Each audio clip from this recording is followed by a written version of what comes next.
Well, good Monday morning. Morning. Morning. Really appreciate the team from Bloomington making the trip up. I know many of you left. It's not bright and early. It's really dark and early at 5 o'clock or whatever time it was when you're like, all right, it's time to go. Well, here we go. And so we appreciate all the work that you put into as a team to getting ready for this discussion today and your presentation. We very much look forward to the dialogue that we have today together. While I'm thinking of it now, we'll do the quick reminder that the microphones are live and hot, or whatever the proper term is. You're looking at me. Why are you looking at me? I actually wasn't looking at you, but now that I will. Chancellor. Yeah, they turned it off. Yeah, yours is muted nonstop. Yeah.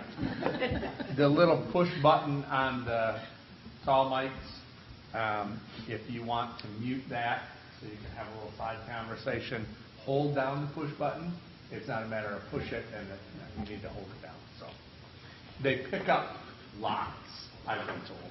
So anyways, well, what we want to do this morning before we kick you off is do introductions, and I'll start, and then Susie will work her way around if that's okay. But good morning. Appreciate, again, your involvement with this. My name is Andy Mound, and I serve as Chief Operating Officer of the college, and glad to have you with us this morning. Susie? Thanks, Andy. I'm Susie Graham. I'm the Executive Director of Resource Development at the Bloomington campus. Jenny Vaughn, Chancellor at the Bloomington campus. Sam DeLeese, Vice Chancellor of Student Affairs. Walker, Dean of Health Sciences. Mark Oldford, Dean of Political Action Sciences. Amanda Billings, Executive Director for Marketing and Communications. Katrinka Schroeder, Workforce Consultant. Jennifer Daly-Mantha, Executive Director of Human Resources. Doug Giles, Executive Director of Administration. Good morning. Julie Lorton-Roland, Vice President, Human Resources. Sue Ells, Permanent President. Chris Rule, Chief Financial Officer. Steve Tincher, Provost. Jeff Fanner, Student Experience, Communications, Marketing. Good morning, Chris Lowry, Workforce. Good morning, John Wood, President. Good morning. And Chris? Thank you, Andy. I won't say much. We'll let you guys get on with the show. Just appreciate sort of your patience and understanding as we work through sort of a new process this time. I think we're on schedule with respect to the state budget, tuition recommendations, both of which will ultimately take our full budget to the board in June. We should know our state appropriations hopefully later this week or early next week. This week, I think, is more likely than not, don't you? Yeah. Tuition, I think we're locked in kind of a 2% management recommendation.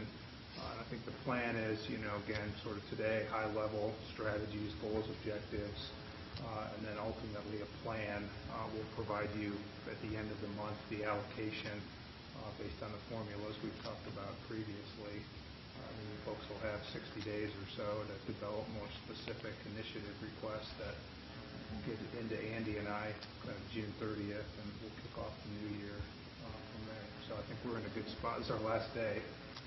So we had 2 days last week, and we've got 4 groups today. So again, thank you, Jenny, for making the trip up early this morning, and the floor is yours. Okay, thank you. Good morning, everybody. Thank you again for having us here today, especially early on a Monday morning after a holiday weekend. It's awesome. We did good getting up here, so that was great. Want to thank you very much for this opportunity to spend some time with you today. Really appreciate your time as well. We know how busy everybody is. And before I get started, I really want to acknowledge the team, the whole team, our whole Bloomington campus. Lots of people hoping they're watching on YouTube, so hello back at home. And of course, with the team here, this is the group, plus the people obviously on campus that put this presentation together. And I wanted to acknowledge them and thank them for their hard work. The Bloomington campus every day works hard to serve our students, and student success is always at the top of our noggins. And we also are very proud of our team effort and the way that we treat one another and take care of each other on the Bloomington campus. So I did want to acknowledge the team. So thank you. So what I wanted to do initially was just talk about who we are, who we serve. So this is a map, kind of hard to see, but our regional service area does include the counties that you see listed here. But you can see kind of two other counties that are off to the side of the map. On the bottom, Orange County, and over here to the right is Brown County. We held some courses in Brown County. It's not in our service area, but that's what the customer wanted. We went there and offered a couple academic courses, as well as some of our Center for Lifelong Learning classes, so art classes and things like that. And then in Orange County, because of our relationship with Cook, we are there in Orange County, right across the street from French Lick, and we work with the school system there as well as French Lick Casino and the employees there. We do a lot of training in that facility. We do hit on a couple other counties because our campus is part of the Regional Opportunities Initiative, which is funded by a Lilly grant, and our campus is leading that workforce and education portion of the Regional Opportunities Initiative.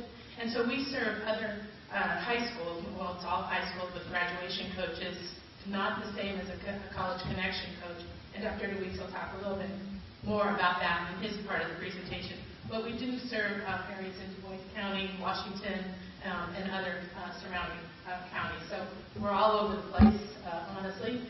And if you take Bloomington out of the picture, what the students and the community that we serve are very low high school attainment, very low going to college rates. Poverty is very high, and unemployment is very high. So not unlike many of my colleagues, we're serving this type of student in rural areas that we're serving and the communities that we're serving. Very briefly go over some of our data with regard to enrollment completion. Again, not unlike my colleagues across the state. We're all down in all other various areas. This slide can show you the dotted line is our duplicated FTE for academic year. And so that's been pretty steady, as you can see. But you can see that our FTE is the darker line. And really what that's telling you is how heavily the Bloomington campus relies on our guest students. So they're dropping in, taking a couple classes, leaving, might come back later, that kind of thing. And our students are taking less and less courses. So they're taking 2 courses versus full-time, and that's a large trend that we've seen on our campus. This is our FTE revenue generating. Again, as you can see, we are down in that area. And our persistent rates have been pretty steady, but obviously we can always do a better job. Our stretch goals for all of our areas, our completions, our graduation rates, our enrollment, and all of that is 5%. I'm hoping that we can get there. I know that we can get there. I don't see any reason why we can't. You'll hear today about some of the things that we're doing at the Bloomington campus to make that happen. So our stretch goals for all areas is 5%. And so you can also see the completion rates as well. So with enrollments down, our completion rates are down as well. And now I'd like to turn it over to Susie Graham, Executive Director for Resource Development, and she talks about relationships, partnerships, and the community. Thank you, Susie.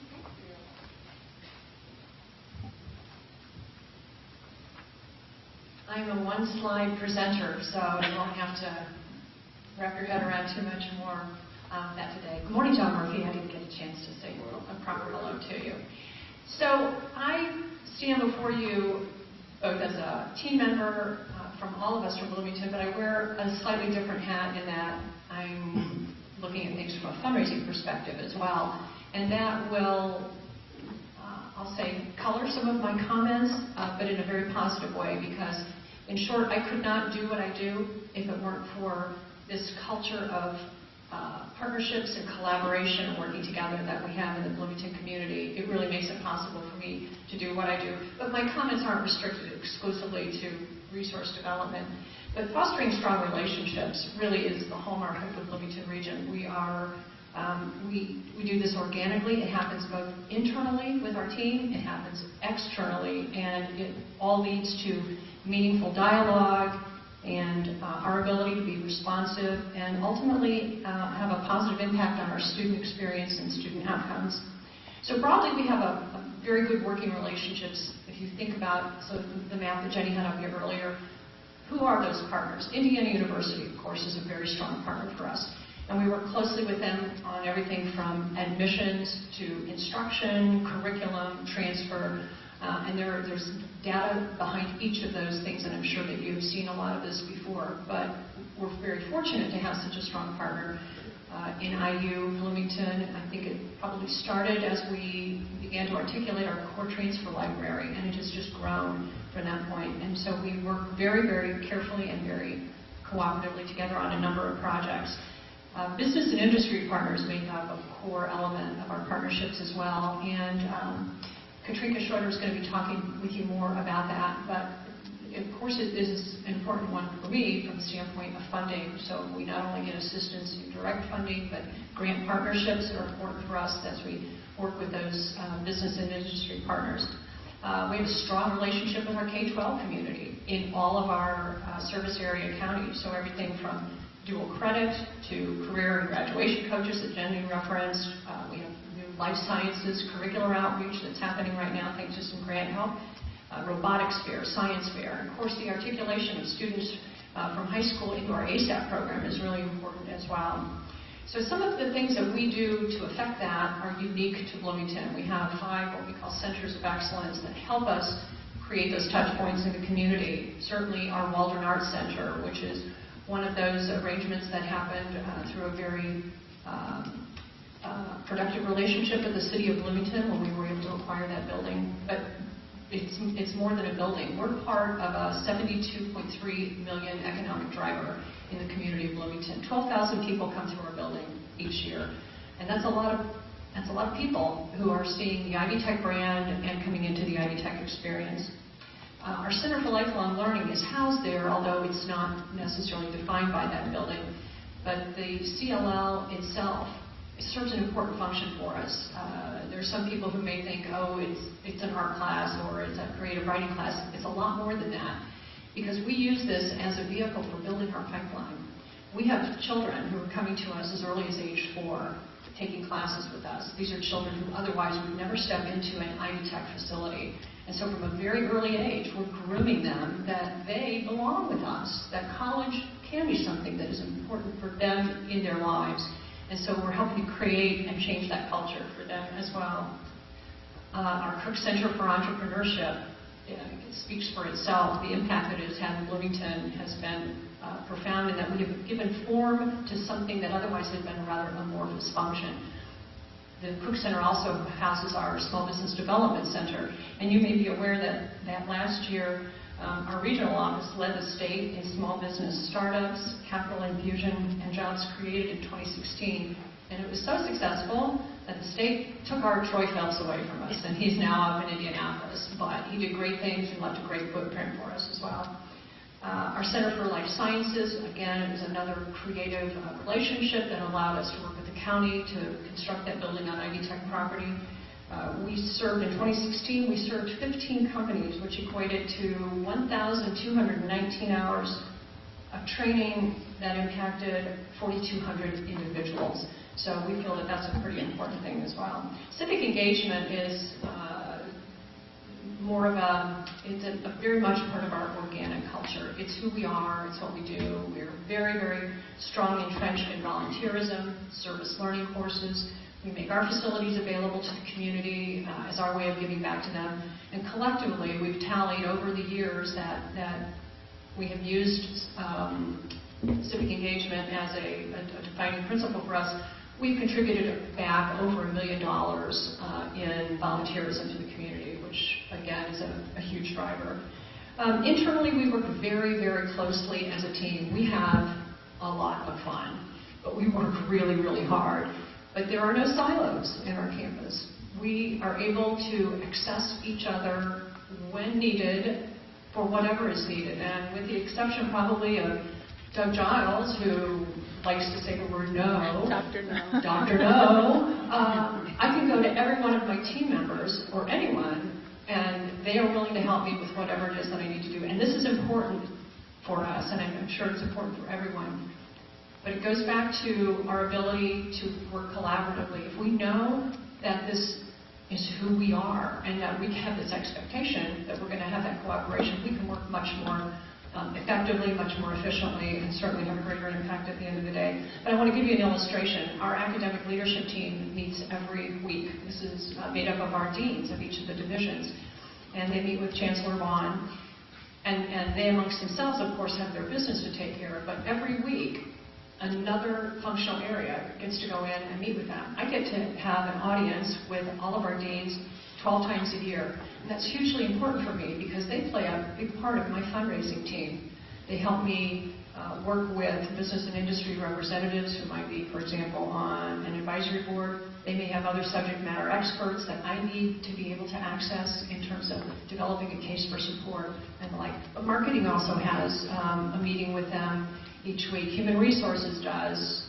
Workforce alignment. So this is really important in that seamless relationship that we have. Doug, that was a signal to hurry up, wasn't it? Oh, I'm so sorry. Shoot, I'm having too much fun up here. So I will leave it at that. I think that I tried to define for you who we are organizationally. I'm going to turn it over to Dr. Sam DeWeese, who is our Vice Chancellor for Student Affairs, who's going to talk with you about some of our student success. Oh, why he's coming up. Here's some cool pictures. These are some of the events that we've had, and I won't go into the details, but you get an idea of some of the variety and the points of engagement that we have. I'm so sorry, Sam, I didn't mean that. You're my love. You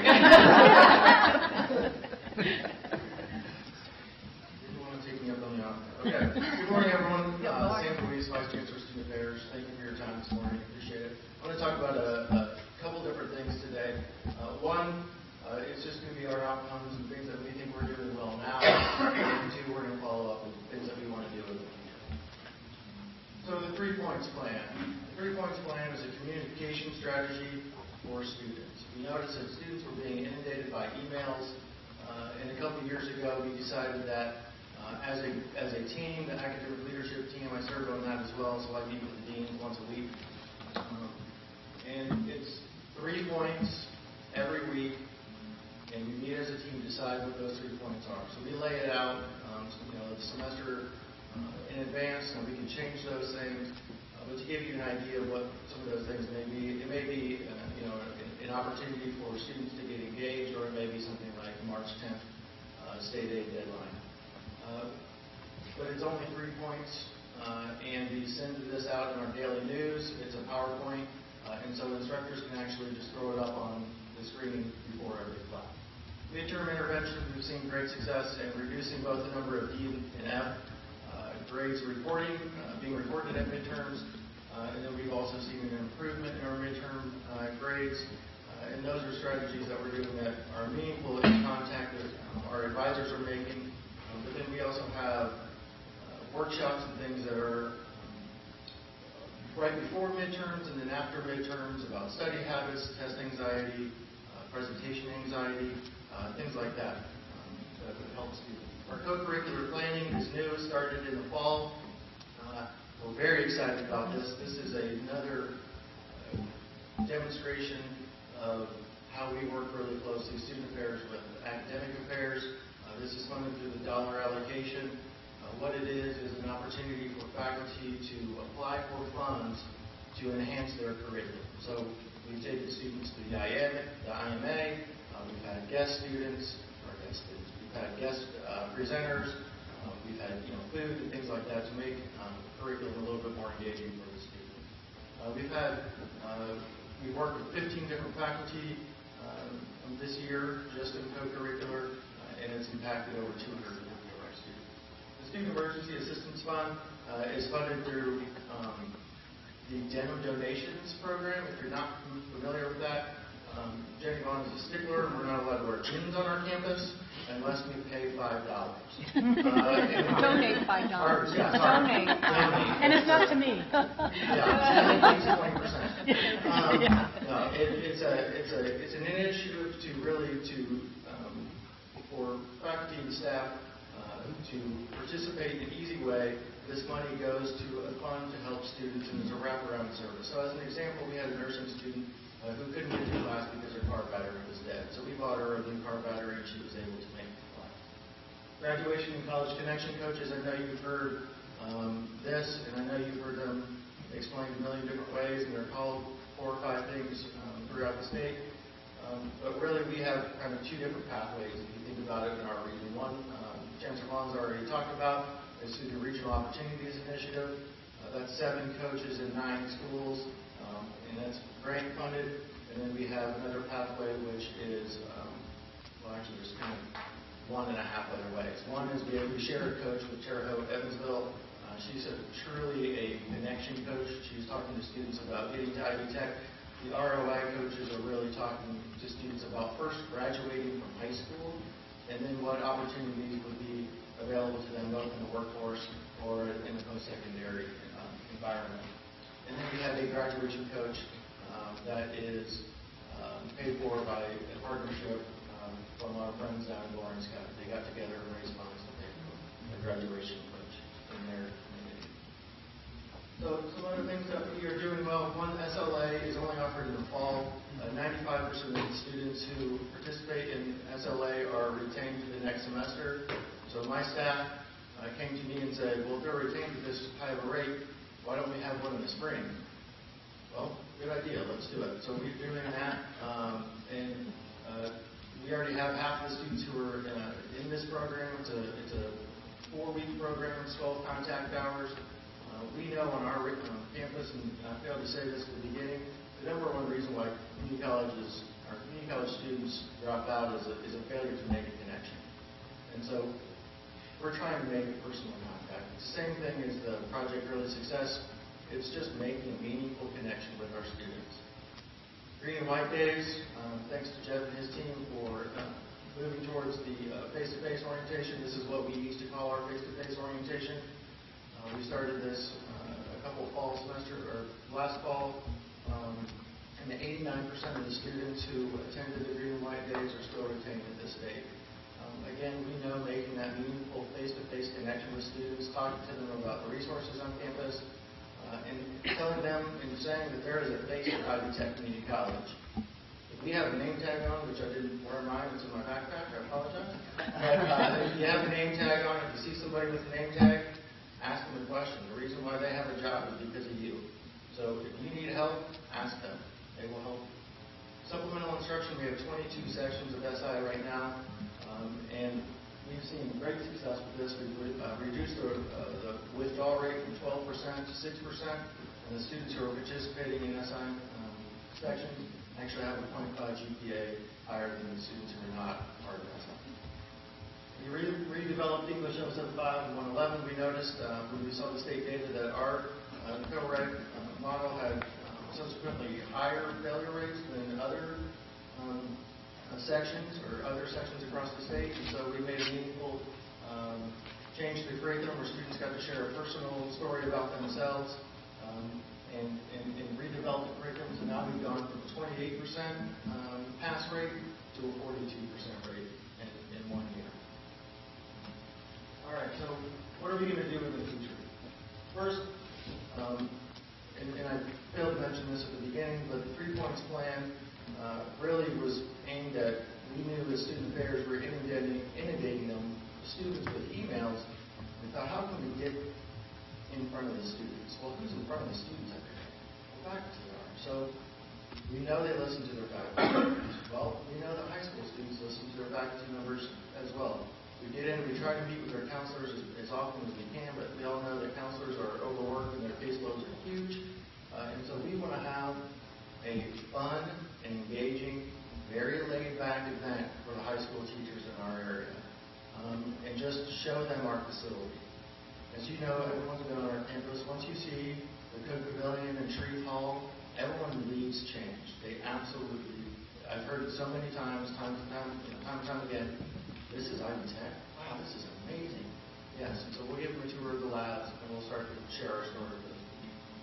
We want to expand our veteran, international, and guest student recruitment. We've done a great job with our guest student recruitment. We do think there's some more. We need to be aware of, one of our blind spots is that if IU decides to take the course off the CTO, like they did with our business law. We lost 200 students because of that.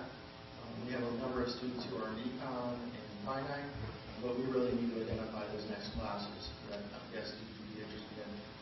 There is a huge room for growth with recruiting international students. That's where we can really use some help from central office, best practices, things of that nature. And then expand veteran services. Let me give a shout out real quick to our new veteran service coordinator. He is very energized. He's got a lot of great ideas, and it helps that he also currently serves in the Army National Guard. He has an insight that we've never had before, and I really want to grow this recruitment as much as I can. It's near and dear to my heart. My dissertation was on the GI Bill of World War II and access to community college, and so we're excited to grow that as well. And then finally, we want to have a luncheon party for AYD partners in our community. We actually have that scheduled for Jessica Duncan.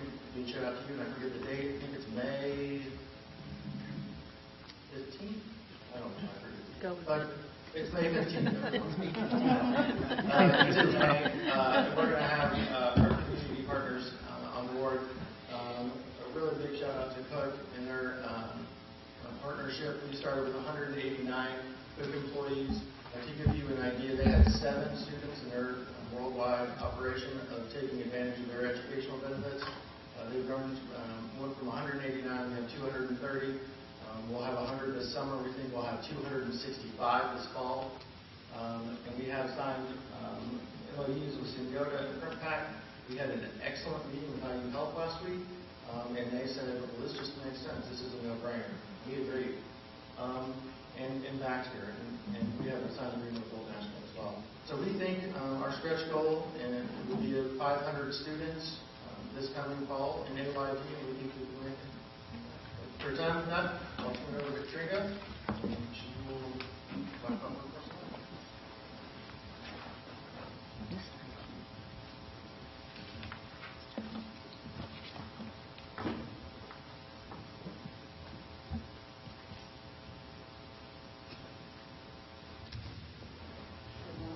Morning. Good morning. I'll try to use my inside voice. I can probably do without this. I am delighted to get up and talk about workforce alignment. Sue, I remember the first time I met you, you came to talk with us, our team, our corporate college team, to talk about your vision for us. And I think my comment to you was, please don't change our name again. I don't know if you remember that. But I'm so glad you did. Because I'd like to tell you that I've been with the college for almost 10 years in that side of the college, and I have more enthusiasm for the future of this non-traditional side of the college than I've ever had. So thank you for what you're doing with that. When we were given our vision for workforce alignment, one of the first things we realized is that we needed to change the perception both internally and externally for who we were. That we are now one Ivy Tech, we're not corporate college, we're community college, we are one community college. And so to accomplish that, wait a minute. Yep. There we go. Don't you remind me, and Doug, I'll keep an eye on you for the So internally, we realized there was a disconnect between the academics, and somebody said traditional and non-traditional. I kind of like that term. So there was a big disconnect between traditional and non-traditional. We had no idea what we did, and we had no idea what they did.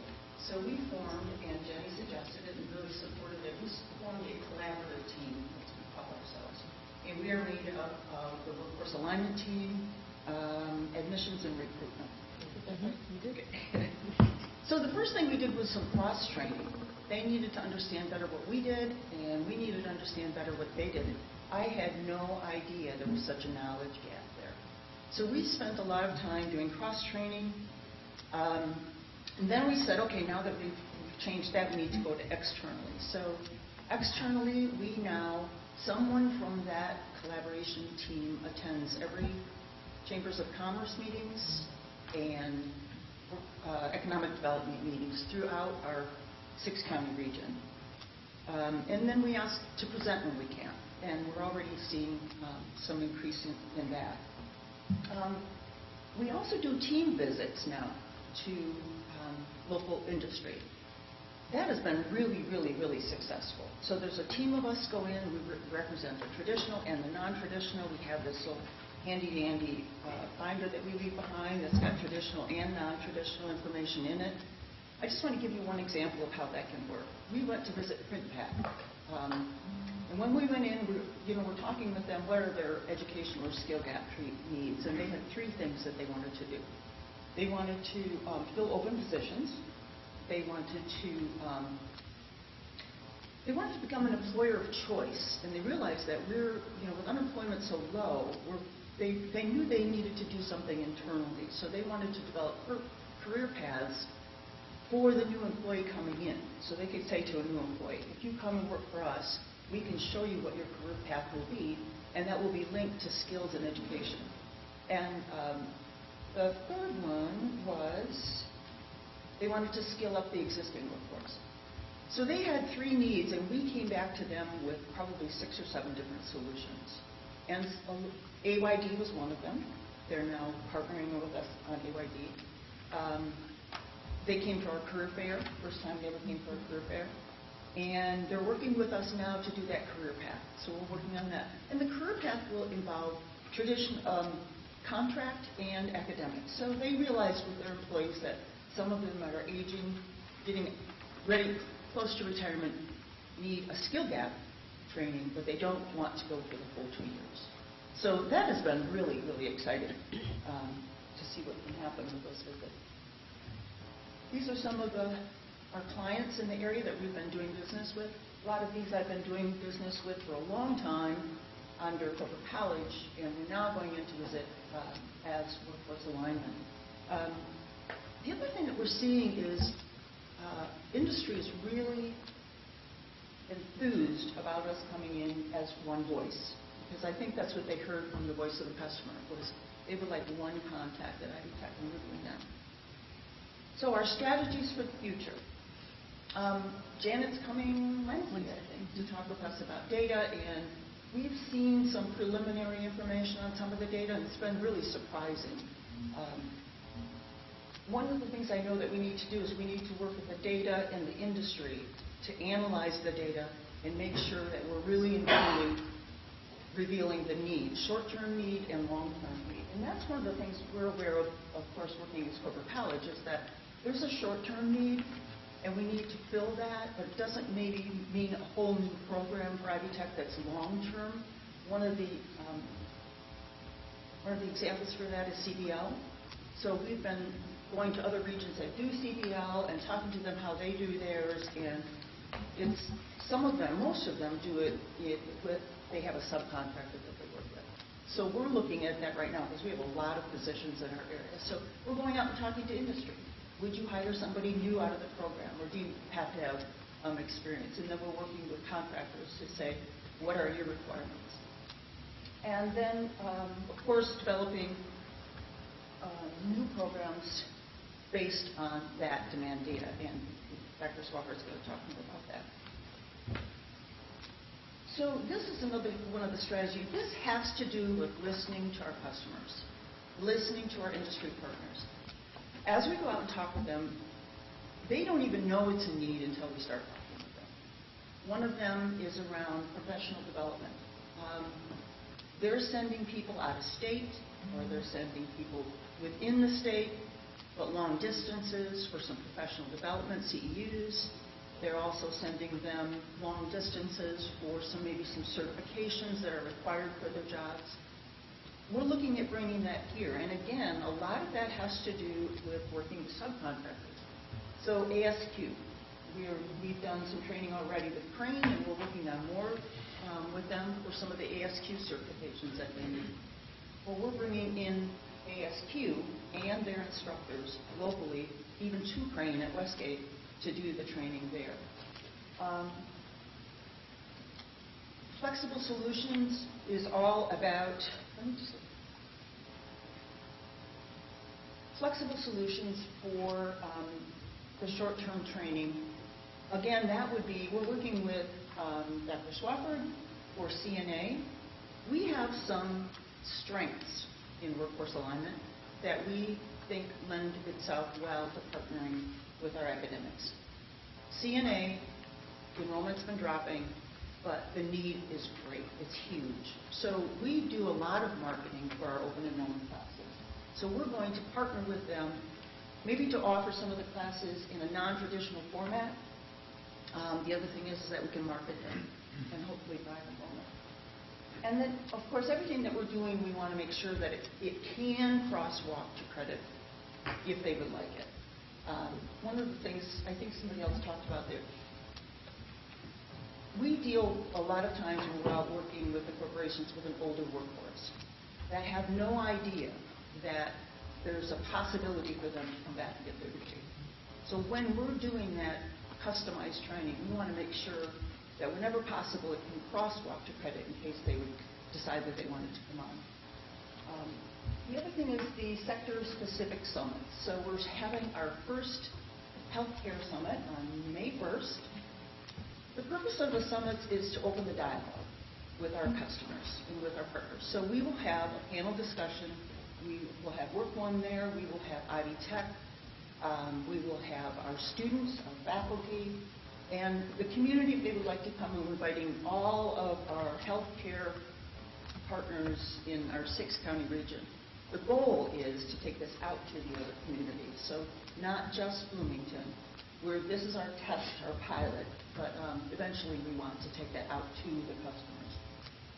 That's it, and I'm going to turn it over to Dr. Swafford.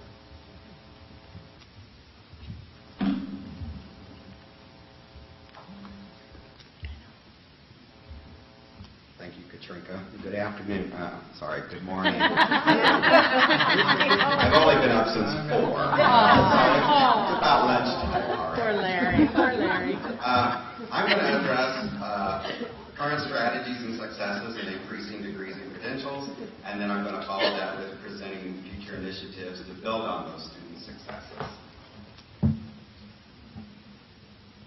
Therapist loves a laser, by the way. So everybody's a therapist. So, as you'll see on the first bullet on this slide, it's implement intentional course scheduling. And what do we mean by intentional course scheduling? It's scheduling courses in a way that that's going to increase student success. One group of students are those students that are late for registration. They come the last day to register. Their financial aid isn't in order. They're stressed out. They're really not ready. And so what we've decided to do is advise them into a 12-week course. And so what we've done is we've added sections of 12-week courses. In the fall of 2015, we had a total of 3 12-week courses. And in the fall of 2016, we had a total of 16 12-week courses. And what we found is that we had nearly a 70% passing rate with a C or above for those courses. Another direction we're looking at is offering workforce certifications at our satellite campuses or our satellite sites. We began last semester with our Bedford site, and we offered the EMT program down there for the first time, and we had 12 enrollment, and we had 10 success, 10 completions out of that. So we were very pleased with that. We offered it again this semester and this spring, and we had an enrollment of 10, and we've retained all 10 of those so far. We've also increased the number of ASAP programs. We initially started with the liberal arts program. We've since expanded that to business, informatics, and education. Our first year we had 19 students in that program, and this year we have 37 students, and we've had a completion rate of over 80% in that program. We've also added new programs. We've added several in computers and informatics. We've added some in technology, and we've added some in healthcare. Specifically in the healthcare region, we've added therapeutic massage program. We've added patient care. And we will be adding some others in the future. One thing I can say for our campus is we have open lines of communication with our vice presidents. I have worked very closely with Calvin over the last year as a result of that, and I'll talk about it a little bit later, is the optometric technology program. He was the first one that was, approached for that program and immediately called me, and we went through the data and understood the need and thought it was a good idea and carried on. And so we'll be beginning that program in the fall semester of this year. We've also increased the number of full-time faculty in those high-demand areas. We have new full-time faculty in economics, business, philosophy, art history, anatomy, and human services.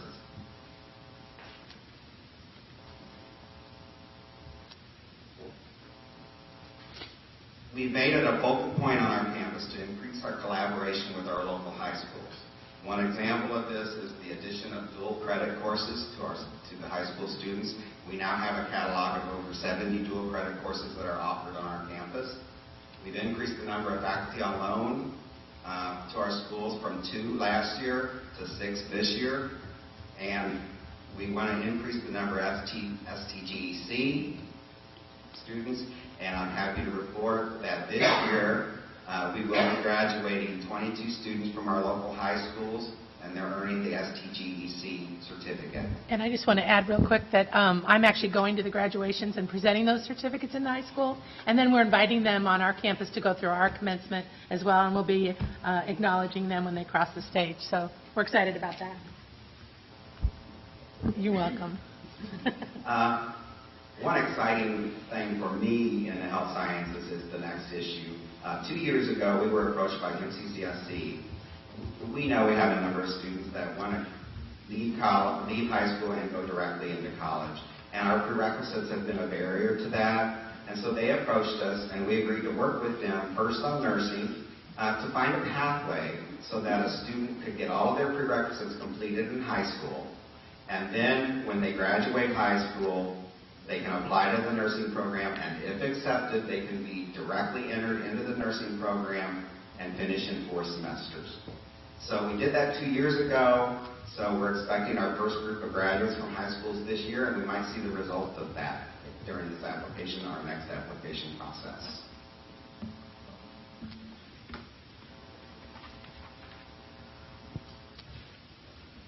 One thing that we know is if we make our adjuncts happy and give them the resources that they need, that may transfer into student success.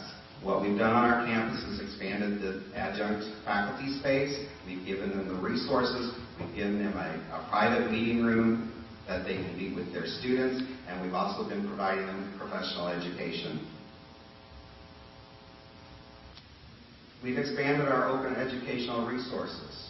We took the state initiative of online open educational resources one step further on our campus and started offering that to a number of our face-to-face campuses, including comm, econ, history, and so on. We've also began, and I will say our English faculty began a program called COWS, and it has nothing to do with farmland or farm animals. It is the Center for Online Writing and Support. And what they did was, for English students, they set up a program where English students could present their written material digitally or online to faculty members in the English department, and the faculty members would review that and then provide feedback to those students in 12 to 24 hours, 12 to 48 hours. And then the students can carry on, turn that in, and hopefully get a better grade. It's been very successful. We started with just English students. They've recently opened it up to all students. In the spring of 15, they had 89 submissions, and as of last fall, it went up to 138 submissions for the semester, so an increase of 65%. We've also looked at targeted marketing, increasing targeted marketing. What we realized is, and especially in the health programs, that we were getting the applications, but just enough to fill the class. Applications were low, so we decided to do some emails on demand, and looking at students and what they finished in their coursework already, and if they met some of the prerequisites to any of those programs, we would send an email to them, let them know this program exists and it's going through the application process. And for me personally, I have noticed a great increase in the number of applications in several of our health programs. We've also learned that placing ads in the classified section of the newspaper is much more economical than placed it in other parts of the paper. And so we've been placing ads, advertising programs or advertising schools in our local newspaper in the classified ads. And I believe that's also helped increase our applications. We use our hall monitors to let students know about information sessions, application cycles, and what's going on with the programs. So we're trying to let students know that these programs are available to them and what they need to do to find out more information. Another aspect that we did is our advisory boards. We have numerous advisory boards in the college. Each program deals with their advisory board, and generally what we'll do is during the holiday season we'll send a card of thanks or something like that. And what the ALT, the academic leadership team, discussed was, well, maybe we need to do something more substantial.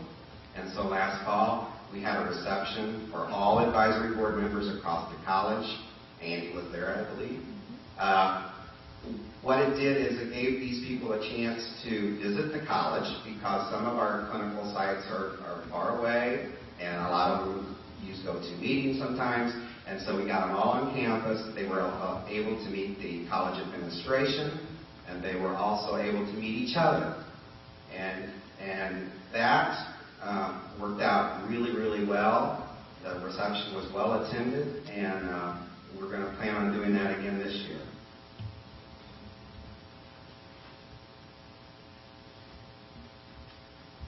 So what are some of our strategies for the future? Well, we want to increase STGC completions or dual credit, and we want to do that in various formats, offering it online, synchronous, and increase our faculty on loan. Again, allowing the students more options to take the dual credit and hopefully getting the numbers up. We want to develop the health sciences pathway similar to the nursing one I described before. It's a little more tricky since we have a number of programs with different prerequisites and different starting times or application processes. So the first thing we did was sort of streamline our application processes, that all of our programs are going through, all the health programs are going through application at a similar time. And then we'll work on getting the prerequisites available at the high school as well. We want to connect more high school students with CT and workforce needs through the marketing, the open houses, through the grad coaches, which Sam mentioned earlier. Getting them on campus, Sam alluded to this earlier, when they see our labs and we do interactive things with our labs, you can see the spark in the students' eyes when they do get to use some of that. We have some marvelous labs on the Bloomington campus. And I think once you spark that interest in that student and they can go back and start talking about it and realize that this is available in their backyard, then we're going to retain some of those students. We're going to launch new programs. Again, as Katrina alluded to, our meeting is later on in this week. We will be launching the Optometric Technology Applied Associate Degree and Technical Certificate. That will be starting in the fall. We've had great interest in that.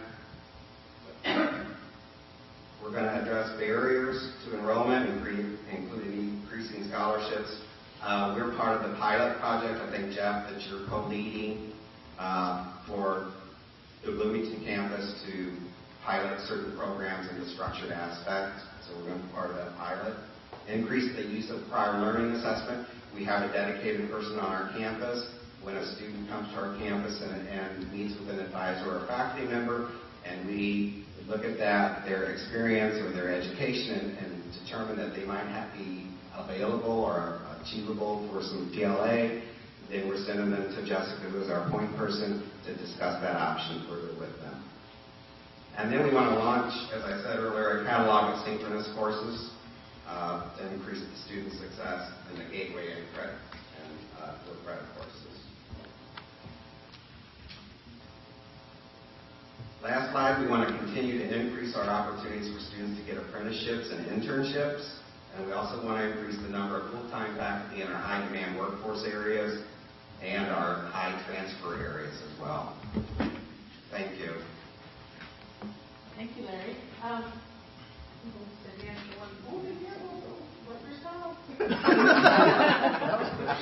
This ends that formal open for questions. Anybody can answer. This is more of a comment, and maybe to you, Jenny, but I think a big aha for me with your STGECs, both going to the high school to celebrate that credential. I don't know if we're doing that yet, but I think having us present, and then inviting them to our Ivy Tech graduation as well. What an exciting approach to that, and can buzz that up across the state. That's a very nice touch. Thanks for being so intentional with helping our students see the various ways that they can use that dual credit. Sam and Larry, in regards to your supplemental instruction, it sounds like that's been successful, but is there going to be a challenge in regards to trying to scale that with the student involvement? Could you elaborate a little bit more on your success with SI and then where you see it going from here?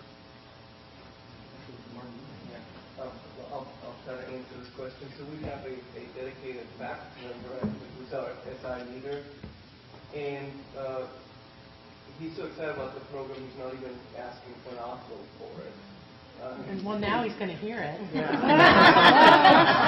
Live mic.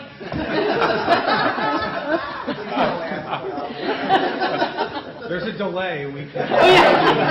There's no way to edit this now. For us, it's been really successful.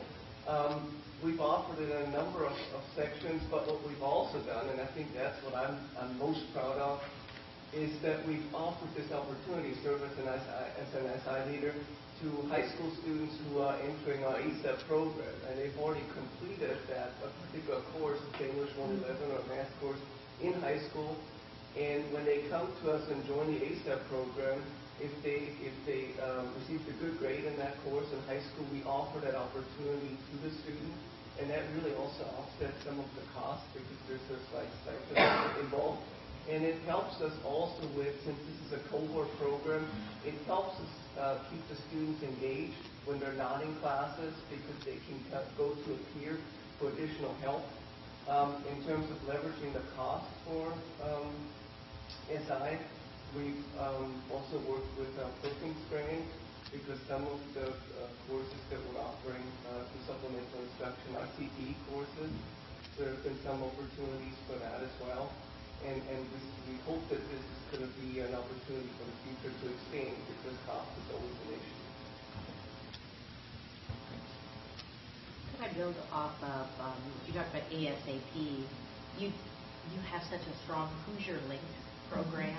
Can I ask about how many students you think you have a year in that Hoosier Link In program? Hoosier Link? When we first started, we had over 100 students in that program. But as IU is building and renovating some of their dormitories and things like that, we're now at 50. And actually, Mary Jane has reached out to me to understand the program and then to talk to IU about can we strengthen that. But even informally, I suspect you have several hundred students at least that are planning on hope to transfer to IU. Is that fair to say? I'd say 60% of our students walking in the door, that's where they want to go. So I wondered if there was a rationale to consider ASAP for Hoosier Link as a version of, wouldn't that be a neat way to gain another year on IU because of that cohort model? So I'm going to comment on that. But one of the issues we sometimes have with IU transfer students is that they don't stay with us until they complete a certificate or degree. Correct.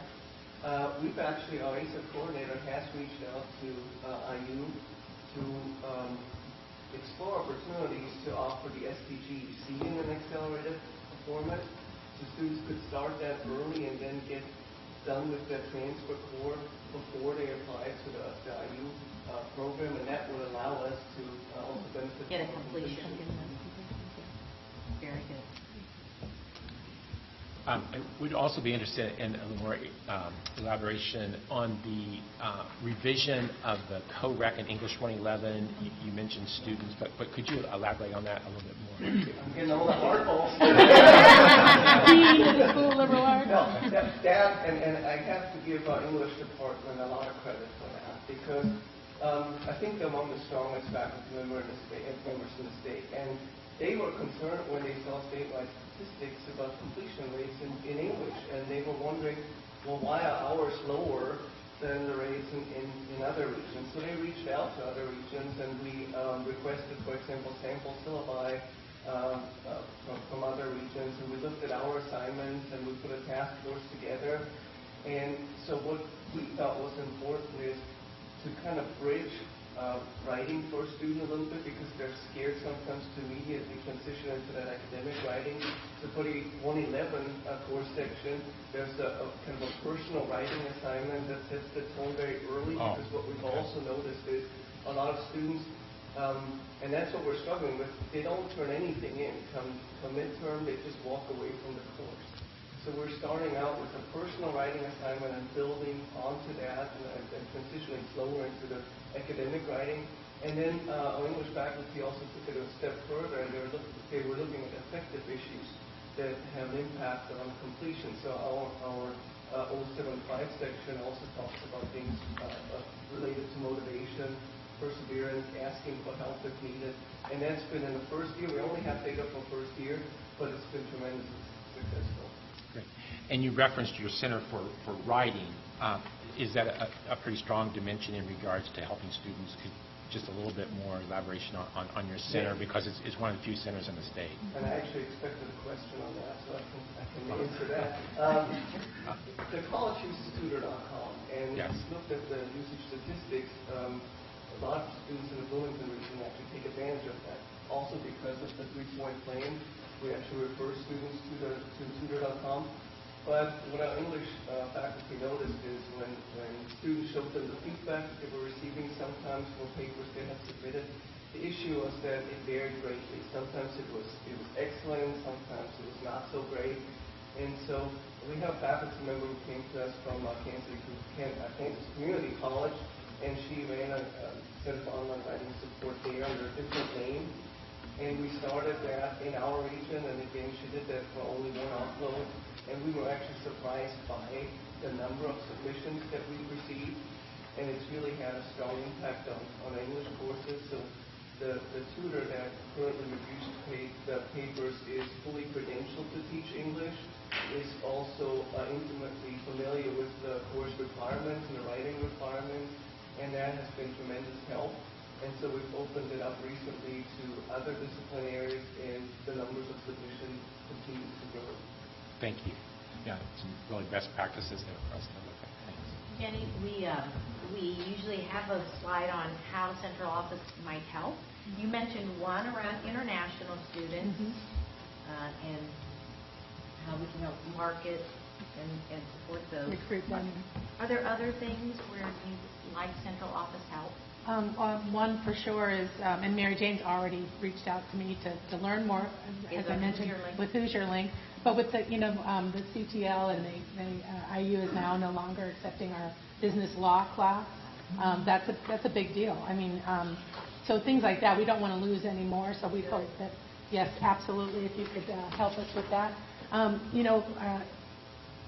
The trust factor with each other, I think it's definitely gotten so much better, and I want to continue that and keep that lively with between central office. I hate saying central office because we're one team, but to keep that going, and it's just been wonderful. So I think there may be one or two others maybe the staff might have had.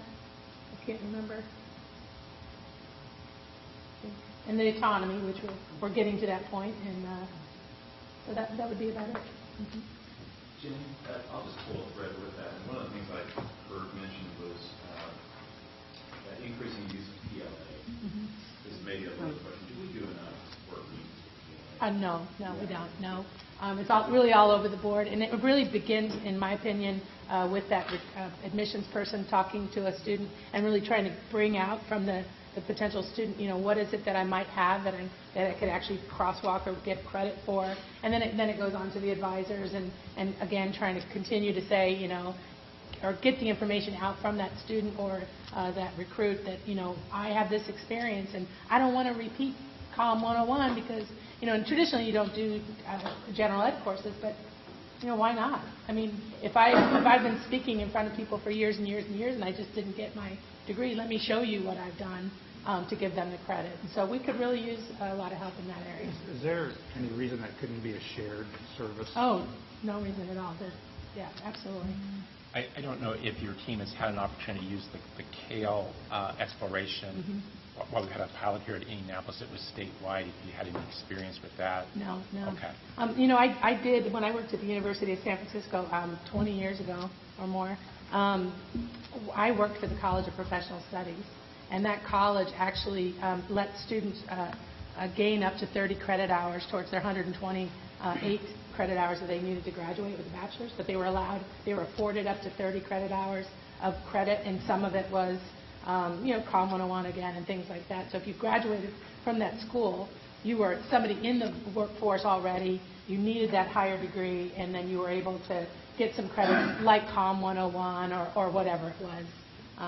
But that's my personal experience outside of Ivy Tech.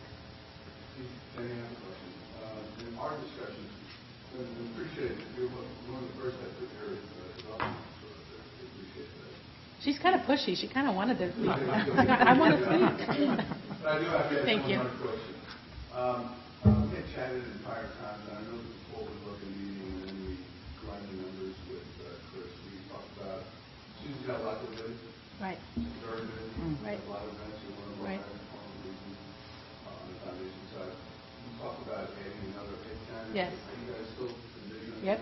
That's exactly why Susie's here and why we put scholarships as something we need to increase. We're going to be asking for help in the development office. Absolutely. And I'm certain Chris will. Yeah. He's not acknowledging it. Typed it in all caps. Well, I know Susie heard it. So I just throw that out there. Yeah. Hey, well, you know what? We appreciate the partnership. Well, thank you, John. You guys are a fine partner, as there are two of us. And thank both of you for that. Thank you. Thank you. You guys do great things, and we always support. Well, we appreciate your support. Ginger, can I ask, and Susie, either of you, one question about the scholarships?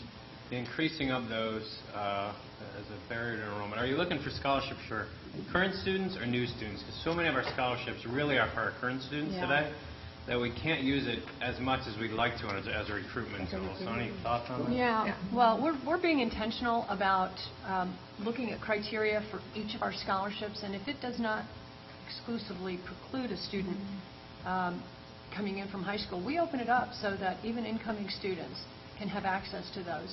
But what we'll be doing, so we know from a dollar perspective what we have available, and we know based on the figures that Kevin Honigford is providing us, what we can be expecting down the line. And what we would like to do is to triple our capacity financially for scholarships over the next 3 years. And obviously, having some help from a human resources perspective is going to be important, but also we would analyze, do a real deep dive into what program areas we have that are well-served, underserved, et cetera, and coordinate some of those with our new programming needs. We don't have anything for optometric technology right now, and we want to make sure that we're able to address that kind of thing, or massage therapy, or some of the other programs that come in. And again, that's facilitated by my ability to meet with these folks on a regular basis. So as you begin to prepare for kind of the final submission, really want to encourage you to think about your stretch goals. And certainly you said, across each of the areas, enrollment, persistence and completions, seeking a 5% increase. And thank you for giving that forethought to what that might be. As you think about it, I want to encourage you really to think about significant stretch goals. And I'm not suggesting that a 5% today isn't a stretch goal, but I want you to think about how BHAGs, if you write those big, hairy, audacious goals, that seem a little bit scary or maybe really scary when you look at the number in and of itself, to think about that from the standpoint of how that drives a change in behavior and a change in how you approach things. When we look at incremental growth, we think we can tweak around the edges and get different results. When you lay out their big, hairy, scary goals, then it may force you and the team across your campus to look at how do we do things radically different to get dramatically different results. So With that, I Could I think have one, we're... could I just have one suggestion, please? And I think that Chris has probably heard this across the state. One of our strengths on the non-traditional side is that we customize a lot of training. It's also one of our challenges because we don't have on-staff course developers.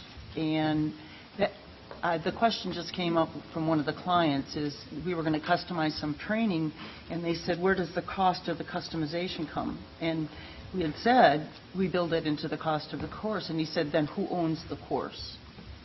So I think we really need to address that long-term, is that whole, how do we have the support? How do we pay our course developers? Do we build it into the cost of the course, or could that be a cost that is addressed in a different way? And I think to be sensitive to the time, and we've got a group coming in after you. Jenny, any closing comments you want to make on behalf of your team? Just again, thanking our team. We had a blast putting this together, as we always do. Sorry, a couple good ones. And just thank you, everybody, for your support all the time. Thank you. Well done. Thank you.